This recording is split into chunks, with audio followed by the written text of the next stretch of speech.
Avoidance is not an option for business owners. And this is even more true when you're hiring new team members in your business.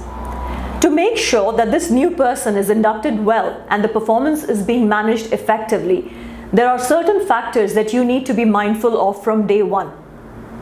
Hi, this is Shweta, and today I actually want to talk about a real business situation, which is quite a sensitive situation, and how to deal with these situations to make sure that your people get the right start and that they perform at the best level possible.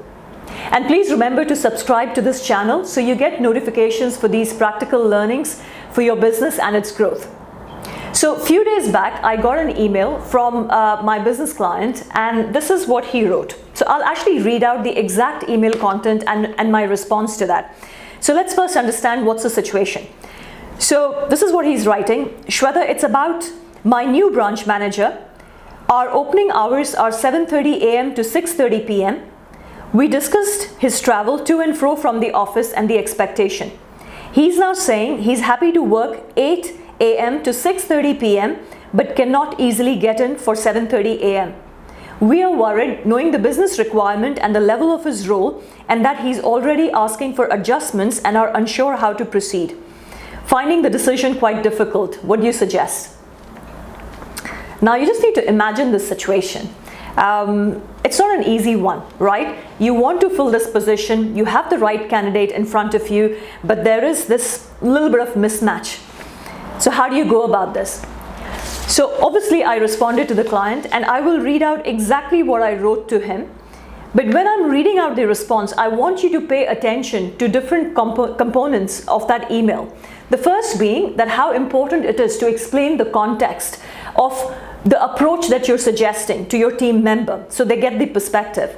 The second thing is to have humility to acknowledge that you might be having a blind spot, so actually trying to see the whole picture. And finally, giving the ownership to the team member to come up with a solution which should be win-win, and we can actually move forward with that. Okay, so this is what I wrote. So I said, with regards to the branch manager, I would suggest that you explain the requirement to him and the objective reasoning behind it.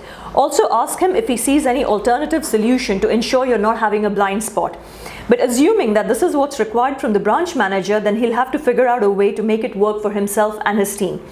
In my experience, it's better to be honest in a respectful way from day one than to set unrealistic expectations or ways of working which put pressure on the business. Finally, just in case he can't be flexible, then please be prepared to rehire. People need to adapt around the business requirements and not the other way around. And this is the key learning I want you to have.